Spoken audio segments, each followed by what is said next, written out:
No vídeo de hoje a gente vai falar um pouco sobre tipos de conversores CCCC que a gente pode encontrar em eletrônica de potência.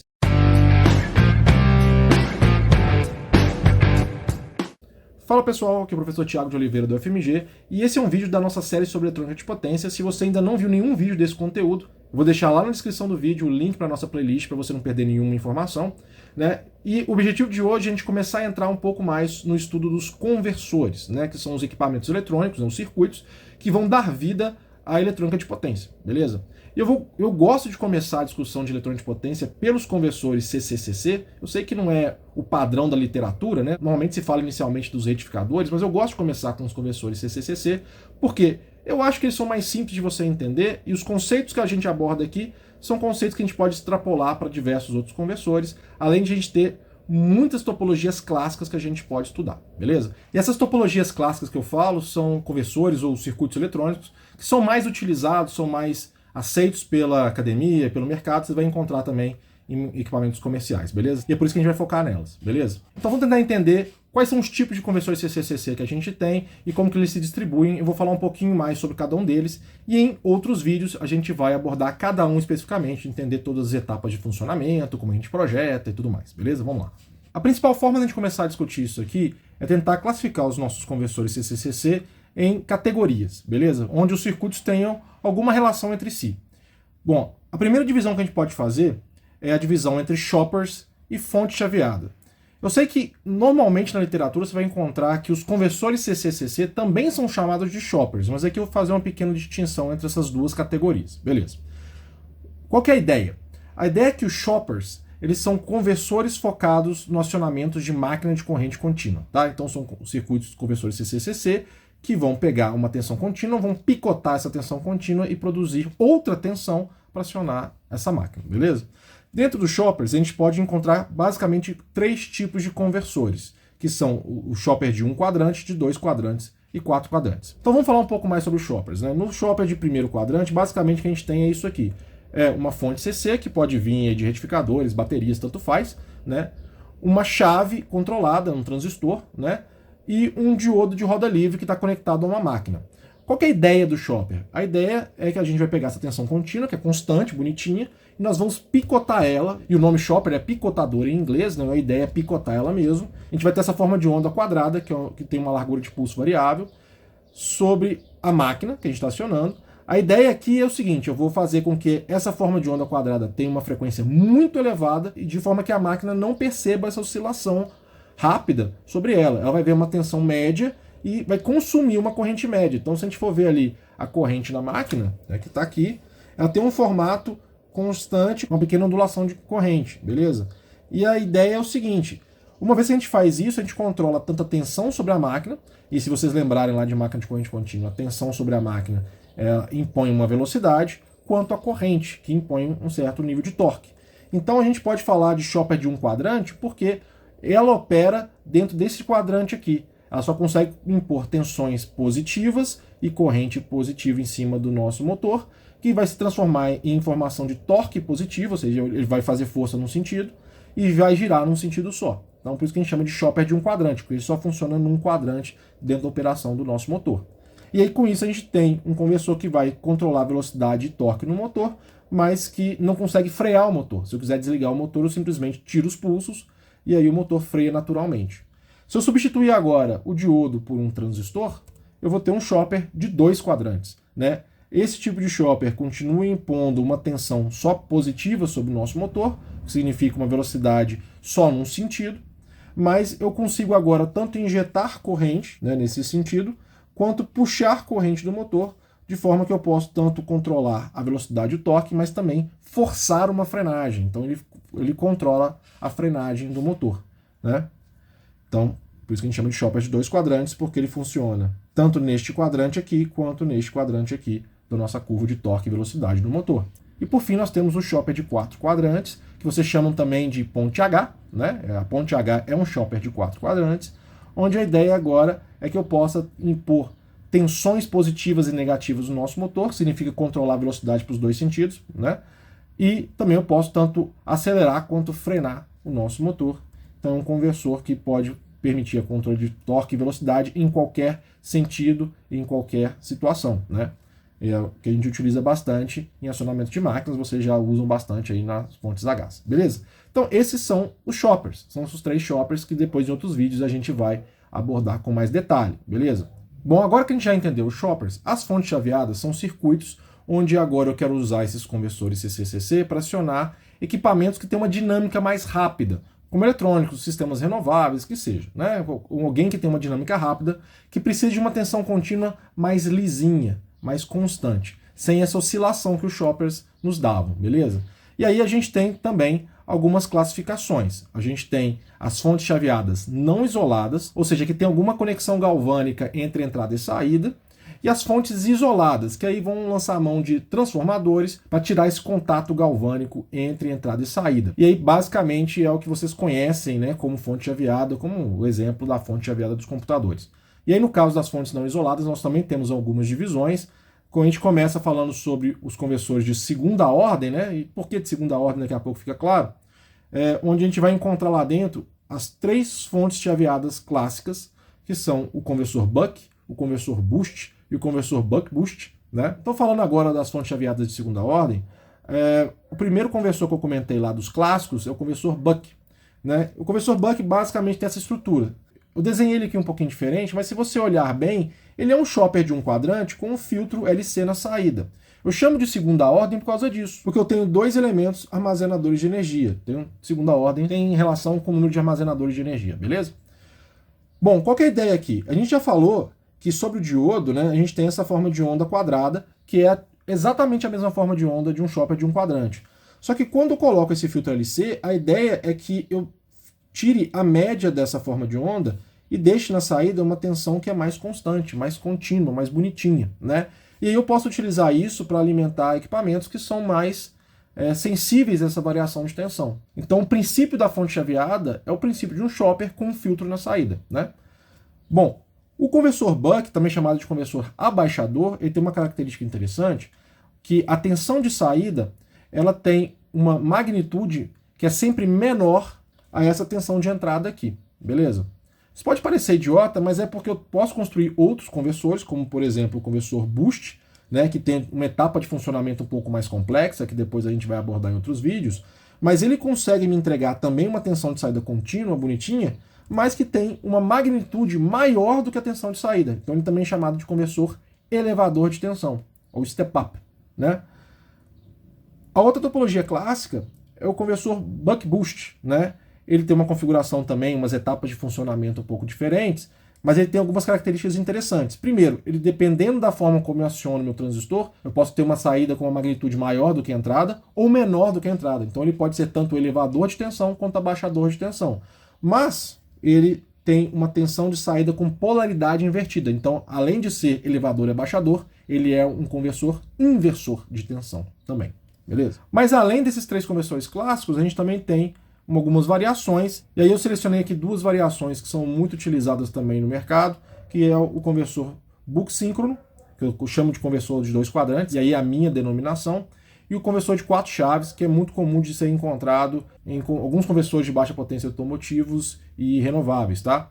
O conversor Buck síncrono, ou conversor de 2 quadrantes, é basicamente um conversor Buck onde eu substituí o diodo por outro transistor, por isso que eu chamo de conversor de 2 quadrantes, porque ele é um chopper de 2 quadrantes com um filtro na saída. Então ele pode entregar uma tensão contínua bonitinha na saída também, só que ele pode tanto injetar corrente quanto drenar corrente. Então ele pode ser reversível. E eu utilizo isso em conversores reversíveis para carregamento de bateria e algumas outras aplicações, beleza? O conversor de 4 chaves, que tem um nome bem peculiar por causa da sua forma, tem 4 chaves ali que eu vou comutar, ele pode funcionar tanto quanto elevador de tensão, quanto abaixador de tensão, só que sem ser inversor. A questão é que como eu tenho 4 chaves, eu tenho uma eficiência, né, uma eficiência menor, ou seja, uma maior perda de energia comparativamente ao Buck-Boost, beleza? Mas basicamente são esses conversores de segunda ordem. Tá? Bom, além desses conversores, a gente tem o que a gente chama de fontes não isoladas de quarta ordem, onde tem mais elementos reativos. Né? E aí a gente tem basicamente 3 topologias aqui, que é o CPIC, o Chuck e o Zeta. São conversores que vão ter 4 elementos armazenadores de energia. E aqui eu tenho já as 3 topologias clássicas, o Zeta, o Chuck e o CPIC. Todos eles são conversores baseados na topologia buck-boost, ou seja, eles são elevadores e abaixadores de tensão, dependendo da forma como eu aciono, né? Mas eles têm características um pouco particulares, né, que eu não vou ficar explorando aqui porque precisaria de uma análise mais profunda, que tem vantagens em alguns casos em relação aos outros conversores, só que, obviamente, eles são mais complexos de projetar e de montar, né? Mas são topologias também que podem fazer essa elevação e abaixamento de tensão e apresentam uma tensão de saída base constante, beleza? Também tem várias aplicações, e quando a gente for falar especificamente sobre cada um deles, a gente aborda, beleza? Isso aqui é só para vocês conhecerem. Bom, então agora a gente cobriu os conversores não isolados. Vamos falar um pouco sobre os conversores isolados, né, que são a base das fontes chaveadas de computador e de outras aplicações que a gente tem por aí, beleza? E é onde a gente tem uma variação muito grande de propostas na literatura, mas eu selecionei aqui as topologias mais clássicas, que são essas aqui, e eles estão aqui na ordem de potência em relação ao uso que a gente tem, a gente vai discutir daqui a pouco, né? A gente tem então o flyback, o forward, push-pull, meia ponte, ponte completa, e tem duas topologias mais novas que são utilizadas bastante hoje, eu joguei aqui dentro das nossas clássicas, que é o DAB, que é o Dual Active Bridge, e os conversores ressonantes, onde o mais proeminente hoje talvez seja o LLC. Agora, entrando naquelas topologias mais amplas, né, eu vou falar sobre, por exemplo, o flyback, ele tem essa topologia. O flyback é talvez um dos conversores mais utilizados hoje para fonte chaveada. Ele está dentro do seu carregador de celular, está dentro do seu carregador de notebook, está dentro dos LED drivers, ou seja, nas iluminações que você tem na sua casa hoje. E qual que é a vantagem macro assim, do flyback? É porque ele é muito simples. Dá uma olhada no desenho. Ele tem uma chave, um transformador, um diodo e um capacitor na saída. Se eu quiser ter mais saídas, eu só enrolo mais secundários nesse transformador e acabou. É um conversor extremamente simples, né? Ele tem particularidade de funcionamento, né? É muito legal estudar o flyback. Só que se você quiser utilizar ele para potências elevadas, ele começa a ficar muito volumoso, esse transformador cresce demais, as perdas deles começam a crescer demais. Então por isso ele é utilizado demais, mas para potências baixas, até 150 watts só. Aí só um detalhe, né? O flyback ele é basicamente um conversor buck-boost com um transformador no meio. Depois que a gente for analisar, vocês vão entender isso melhor. Bom, se eu quiser trabalhar agora com outras potências mais altas do que 150 watts, as outras topologias começam a ter mais vantagens econômicas. E aí eu vou falar sobre o conversor forward, que é um conversor baseado no conversor buck. Ele também é relativamente simples, só que eu tenho um problema que eu preciso, de tempos em tempos, desmagnetizar esse transformador, por isso eu tenho esse terceiro enrolamento aqui, que basicamente é um enrolamento para eu pegar a energia que sobrou na operação daquele transformador e devolver para a fonte, né?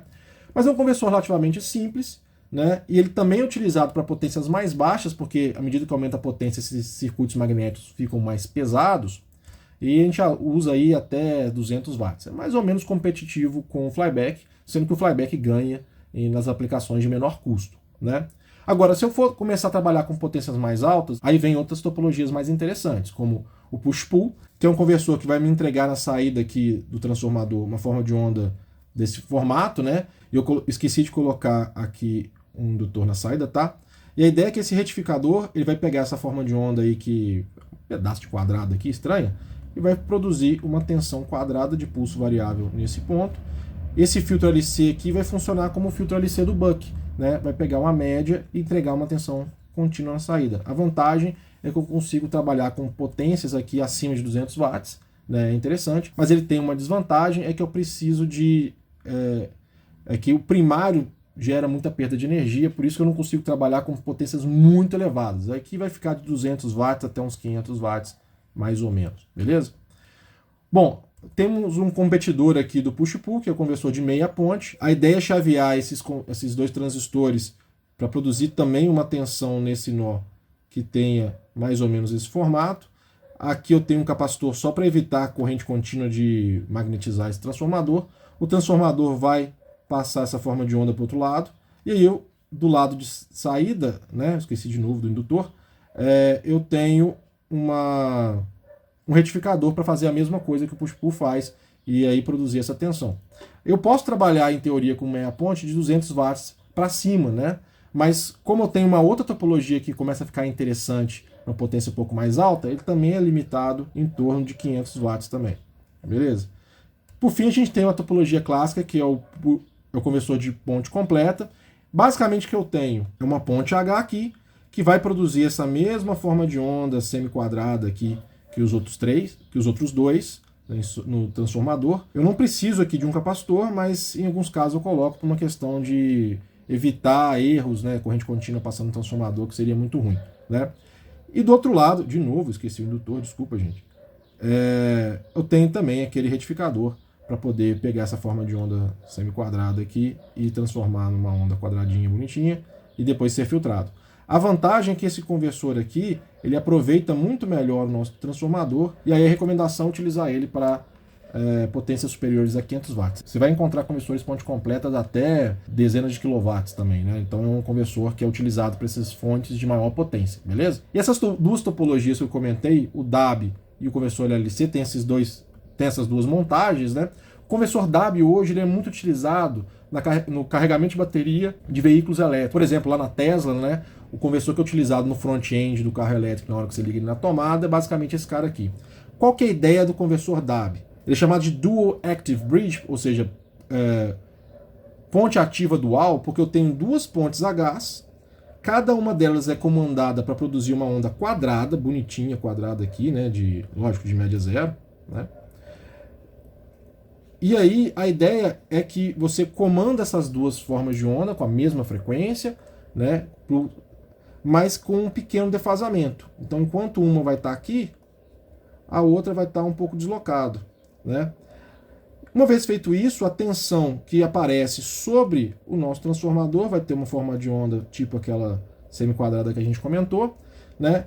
Só que a largura desse pulso aqui, ó, varia dependendo da defasagem entre essas duas pontes. E ao defasar essas duas pontes, o que eu faço? Eu controlo o fluxo de potência, tanto para um lado quanto para o outro. Ou seja, é um conversor bidirecional, extremamente simples de operar. Ele tem uma característica interessante, que tem baixas perdas. Então, ele é muito interessante para carregamento de bateria por causa disso, porque eu dou esse isolamento que permite eu ter variações de tensão muito interessantes. É muito fácil de controlar o fluxo de potência e ele é um conversor muito eficiente. Por isso que ele é muito utilizado hoje, né? O conversor ressonante ele tem uma outra filosofia, né? Eu comando esse cara para ter uma onda quadrada de alta frequência nesse nó aqui, só que eu ajusto esse filtro, que é um filtro L com a magnetização desse transformador, e C, para que eu tenha uma ressonância mais ou menos na frequência onde eu opero esse sinal quadrado. Então eu tenho uma frequência de ressonância aqui, né, que vai fazer com que o ganho de tensão, ou seja, a tensão que eu vou ver aqui na saída, varie de acordo com a frequência dessa forma de onda, né, com a frequência dessa onda quadrada. E aí, variando a frequência agora, eu vario a tensão na saída, né, brincando aqui próximo da ressonância. E aí eu vou ter uma onda senoidal, porque é ressonante, né, então ele basicamente é um filtro passa-faixas. Eu tenho uma onda senoidal aqui, que eu vou passar para o outro lado do transformador, vou filtrar, e aí eu tenho um retificador a diodos mesmo, que vai produzir uma onda contínua, né, com um pequeno ripple aqui na saída, beleza?